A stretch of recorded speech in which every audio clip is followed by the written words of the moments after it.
참 잘 오셨습니다. 네. 그리고요, 우리 계속하는 인사입니다. 이번 주 우리 초까지 계속했으면 좋겠어요. 새해 복 많이 받으십시오. 네, 새해 복 하나님 주시는 놀라운 축복과 은혜가 가득하시기를 빕니다. 네, 감사합니다. 예배 시작할 때까지만 해도 명절이어서 대부분 다 고향에 가시고 부모님 찾아뵙고 하느라고 오늘 예배가 조금 썰렁한가 했는데 그래도 거의 또 예배 자리가 채워진 것 같습니다. 너무 감사합니다. 우리 복된 명절, 행복한 우리 명절 되었으면 좋겠습니다. 새해 복 많이 받으시길 빕니다. 네, 오늘 혹시 아침에 식사하고 오신 분도 계실까요? 떡국 들고 드시고 오신 분도 계십니까? 네, 새해가 되면은 우리가 떡국도 나누고요. 또 뭐 이렇게 세배도 하고 이렇게 즐겁게 보냅니다. 가족과 함께 만나기도 하고요. 저도 이제 오늘 예배 마치고 저희 이제 부모님들도 좀 찾아뵈려고 가까운 곳에 계셔서요. 또 세배도 드리고 하려고 하고 있습니다. 그런데 우리가 새해에 어르신께 찾아뵙고 인사드리는 것을 세배라고 하는데 우리 선조들은 이 새해 첫날에만 세배하는 것이 아니라 새해 첫날의 전날인 어제죠. 그 전날에도 이 세배를 드렸다고 합니다. 그것을 묵은 세배라고 했다고 하기도 하는데요. 예전에 어릴 때 들었던 노래 중에 그런 노래가 있었던 것 같아요. 까치까치 설날은 어저께고요. 우리 설날은 오늘이래요. 이런 노래를 불렀는데 까치의 설날이 이제 어제가 아니라 이제 어제는 실은 음력으로 따지면 마지막 날이죠. 12월 31일. 그래서 그 한 해의 마지막 날에 선조들은 그 부모님을 찾아뵙고 어르신들을 찾아뵙고 세배를 드렸다고 합니다. 그래서 한 해 동안 지켜주시고 또 한 해 동안 사랑을 베풀어 주신 것에 대해서 또 아무튼 많은 은혜를 베풀어 주신 것에 대해서 감사하는 마음을 담아서 세배를 드렸다고 해요. 이것을 묵은 세배다라고 했다고 합니다. 그리고 이제 그 다음 날이 되면 새해가 됐죠. 새해 태양이 떠오르고 새해가 되면 그날에도 다시 한번 또 찾아뵙고 그렇게 이제 새해 인사를 나눴다고 합니다. 그래서 한 해의 시작과 끝을 함께 하면서 또 그런 은혜와 사랑을 함께 나눌 수 있는 그 감사함으로 한 해를 돌아보고 또 감사함으로 새해를 시작하는 서로를 축복하고 덕담을 나누는 그런 아름다운 문화가 우리 민족 가운데도 있다고 합니다. 그래서 복을 빌어주는 마음 또 감사함을 전하는 마음 이런 마음들이 우리 가운데 넘쳐났으면 좋겠고요. 매년 반복되는 어떤 귀성행렬에 막히기도 하고 답답하기도 하고 하지만 그럼에도 불구하고 우리를 끊임없이 고향으로 불러 우리를 끌어당기고 잡아당기고 자기 뿌리에 대해 생각하게 되고 부모의 사랑에 대해 생각하게 되고 실은 어떤 추억에 대해 생각하게 되고 이런 아름다운 명절의 문화들이 계속해서 이어졌으면 참 좋겠다는 생각을 합니다. 오늘도 또 화요일까지도 행복한 명절 보내시기 빕니다. 오늘은 이제 우리나라의 어떤 구정 명절을 하면서 지내면서 제가 유대민족의 명절에 대해서 유대민족의 설날에 대해서 함께 소개를 좀 해드리고 싶습니다. 이 유대인들에게도요 이 새해 한 해를 시작하면서 지내는 명절이 있다고 합니다. 그 명절의 이름은 로시 하샤나라는 그런 명절입니다. 이 명절은 이틀을 명절로 보내게 되는데요. 이 로시라는 뜻은 이 머리라는 뜻을 가지고 있고 이 하샤나는 한 해, 년 이런 뜻을 가지고 있습니다. 그래서 한 해의 머리다 로시 하샤나라는 뜻을 가지고 있습니다. 그래서 이 절기는 유대력으로는 이 티시리월이라고 해서 보통 9월과 10월 사이에 있는데 그때 이제 하나님께서 세상을 창조하셨다라고 이제 탈무드에 나오고 있답니다. 그래서 하나님의 창조를 생각하면서 한 해에도 하나님 새해를 창조하신다라는 느낌으로 이제는 그 티시리얼을 보내고 그 해에 로시 하샤나 하나님 창조하심을 생각하고 생명의 목적을 생각하고 그렇게 지내는 날입니다. 근데 이 두 날에 그들이 꼭 하는 행동이 있었습니다. 유대인들은 지금도 그렇게 행하고 있는데 오늘 우리 창세기 22장을 읽었습니다만 이 첫째 날 로시 하샤나의 첫째 날에는 창세기 21장을 함께 온 가족이 읽고 묵상을 합니다. 그리고 둘째 날에는 창세기 22장을 읽고 묵상을 한다는 겁니다. 그 이유가 무엇일까? 창세기 21장은 아브라함이 100세에 그 아들 이삭을 낳은 이야기가 기록되고 있습니다.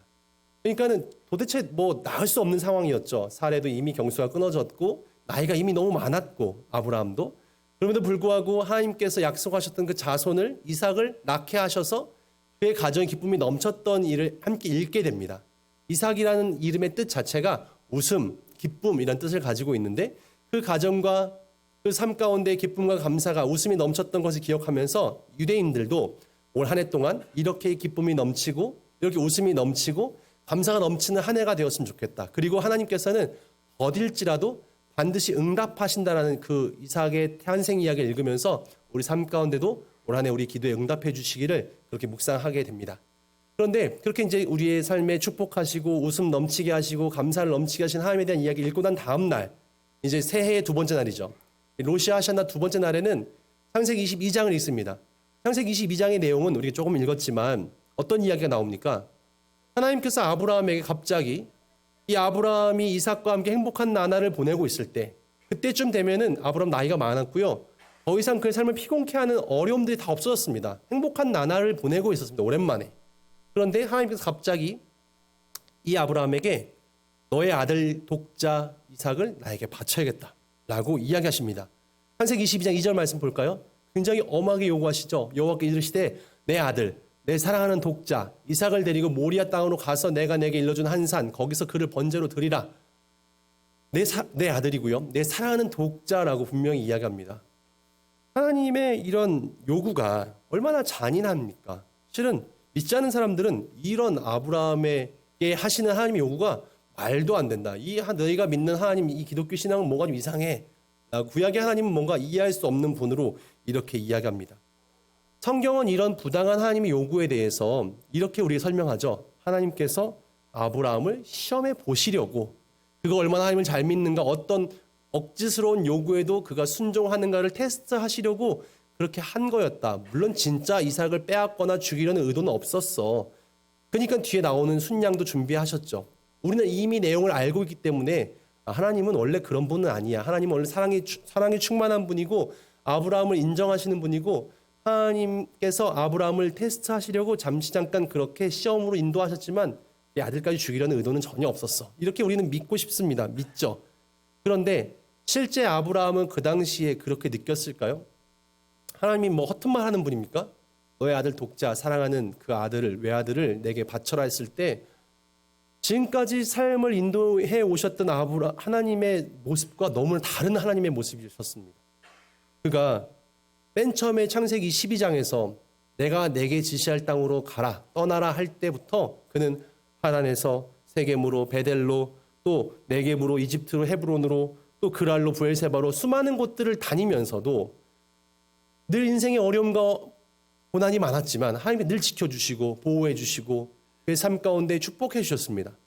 그런 축복과 은혜의 하나님, 동행의 하나님, 보호의 하나님을 경험했는데 지금 이 하나님, 네 아들을 바쳐라. 그 100세 어렵게 얻은 그 외아들 독자 그 이삭을 내게 바치라고 요구하시는 하나님의 요구는 전혀 이해되지 않았고, 잘한다고 생각했던 하나님의 모습이 너무나 낯선 모습이셨습니다.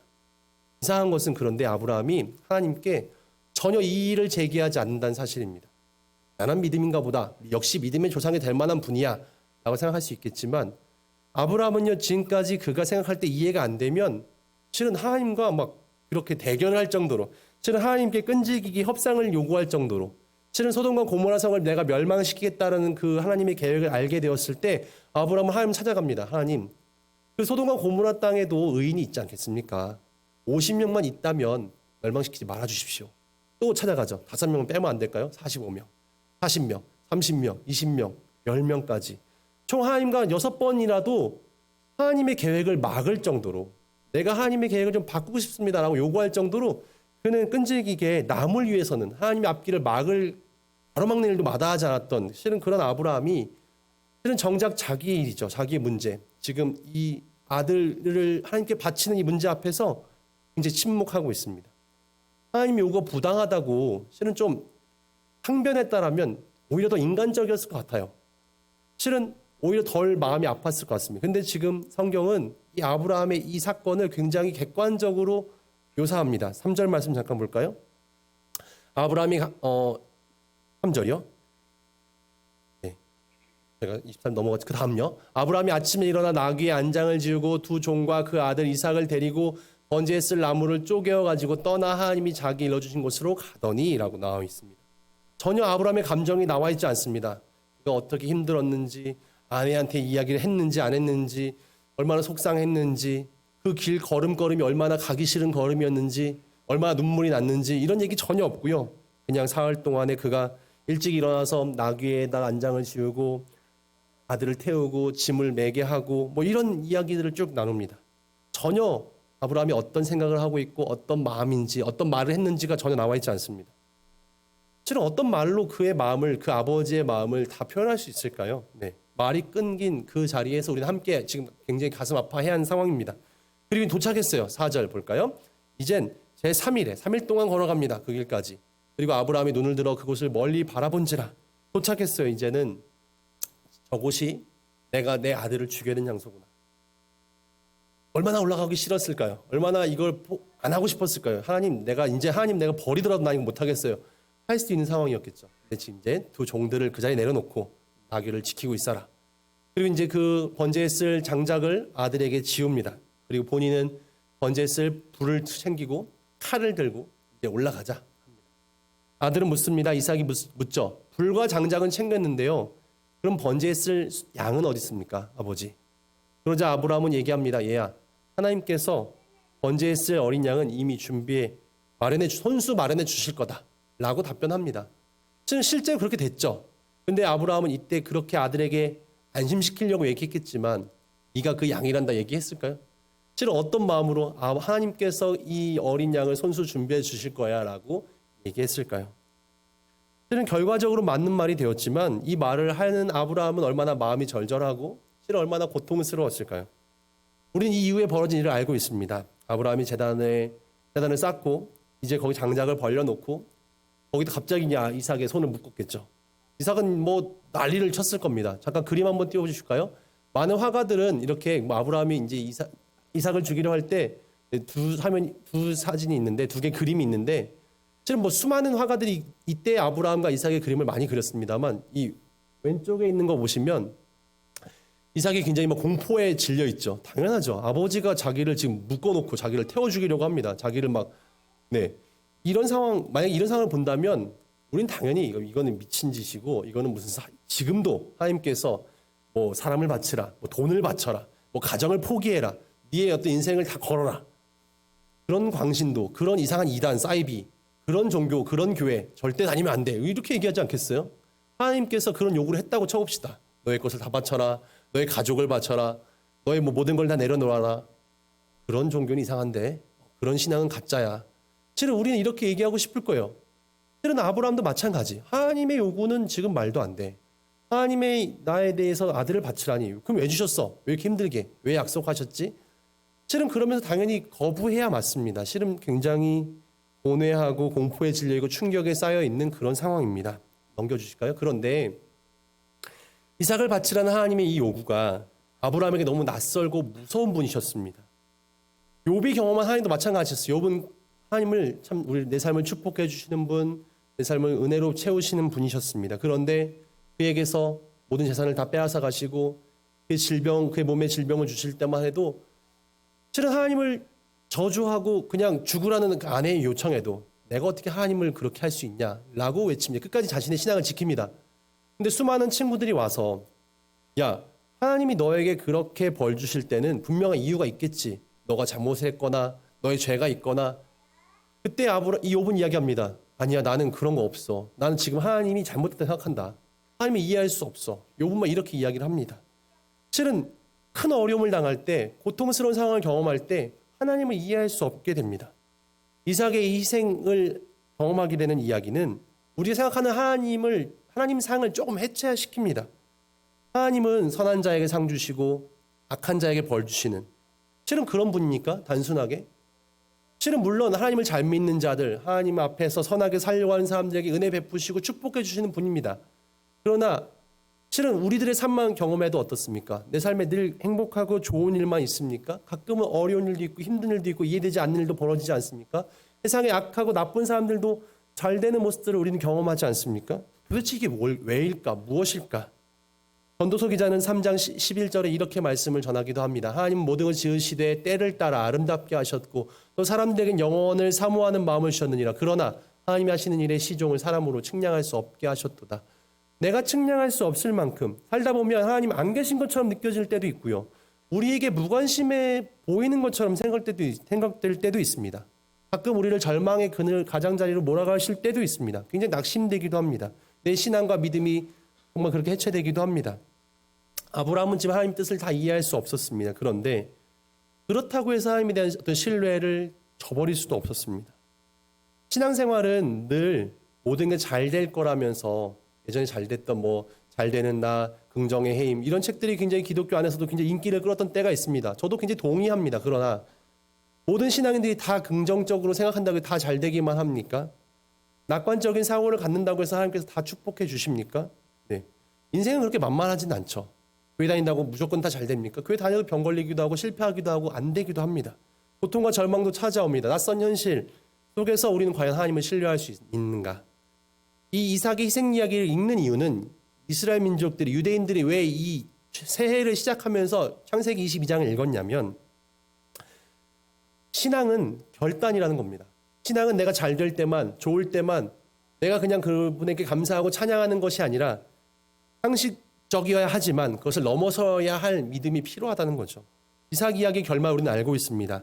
하나님께서는 아브라함을 멈추게 하셨고 내가 그 순양 한 마리를 미리 예비해 놓으셨다고 이야기합니다. 그리고 여호와 이레라고 아브라함은 그것의 이름을 여호와 이레다. 하나님께서 준비하셨다. 주님의 산에서 준비되리라라고 이야기합니다. 미래에 대해서 우리는 그걸 걱정합니다. 그러나 불안에 떨고 있는 이들에게 하나님께서는 여호와 이레를 준비하시고 예비하십니다. 우리는 하나님 하신 일을 다 알 수 없습니다. 당장 1시간 뒤에 내일 무슨 일이 벌어질지 알 수 없지만 그럼에도 불구하고 우리는 하나님을 신뢰합니다. 내 인생 가운데 어떤 일이 펼쳐진다 할지라도 하나님께 내 삶을 맡기고 하나님 믿기 때문에 신뢰하며 나아갑시다. 그렇게 우리에게 이야기해 주고 있습니다. 로시 하샤나는 내 삶을 너무 비관적으로 보거나 너무 낙관적으로만 보지 말라고 이야기합니다. 어떤 상황이 닥쳐온다 할지라도 하나님을 신뢰하고 이삭의 탄생이 기쁨이라면 이삭을 바치는 이야기는 슬픔과 고통도 찾아옵니다만 그 가운데서도 어떻게 하면 신뢰할 것인가? 여호와 일에 준비하시는 예비하시는 하나님을 온전히 붙들 때 우리 인생이 아름다워질 것이라고 이야기하고 있습니다. 설화를 우리가 이제 맞이하고 있습니다. 새해를 다시 한번 맞이하게 된 것만 너무 행복하고 좋습니다. 저도 작심삼일로 그쳐버린 새해 계획들이 있었거든요. 다시 한번 새해가 시작되었으니 다시 한번 달려보자 하는 마음들이 생겨집니다. 중요한 것은 올 한 해 우리에게 걷는 길이 늘 꼭 빠질 수는 없겠죠. 가끔 어렵고 힘든 일 찾아올 겁니다. 고뇌와 시련도 찾아올 겁니다. 그러나 하나님에 대한 신뢰를 저버리지 않는 한 우리가 다시 무너지지 않고 돌뿌리에 걸려 넘어지기도 하고 비틀거릴 수도 있지만 우린 다시 일어날 겁니다. 하나님이 그 길에 함께 하시고 우리 삶을 손잡아 주실 겁니다. 인생이 원래 힘든 길이라면 투덜거리고 불편할 것도 없습니다. 우리가 함께 홀로인 듯 싶어도 하나님이 나와 함께 해주시고 나와 동행하시는 하나님이 우리를 인도해 주시며 우리의 미래를 책임져 주실 것입니다. 다시금 주어지는 새해에 주님과 더불어 우리가 기쁨으로 걸어가며 새해를 열어가는 우리 모두가 되어지시기를 주님의 이름으로 축원드립니다. 아멘. 기도하겠습니다. 사랑의 하나님 감사합니다. 사랑의 주님, 우리가 새해 날을 다시 한번 맞이합니다. 근데 그 맞이함은 거저 주어지는 것이 아니라 기쁘고 좋은 일뿐만이 아니라 힘들고 어려운 일 속에서도 온전히 하나님을 신뢰하고 결단하며 내 끝까지 하나님을 붙잡기로 예비하시고 준비하시는 여호와 이레 하나님을 바라보면서 어떤 상황 가운데서도 내 믿음과 신앙을 지켜가는 그런 삶의 자세가 새해를 열어가는 새날을 맞이하는 그런 자세가 될 것이라고 이삭은 또 하나님 우리에게 말씀해 주고 계십니다. 보자 하나님 2023년 한 해가 우리에게 그렇게 기쁘고 복된 날이 되어지게 하시고 어렵고 힘들지라도 그 일을 통하여서 더욱더 살아계신 하나님을 만나게 되는 역사가 있게 되는 한 해가 되어지게 하여 주시옵소서.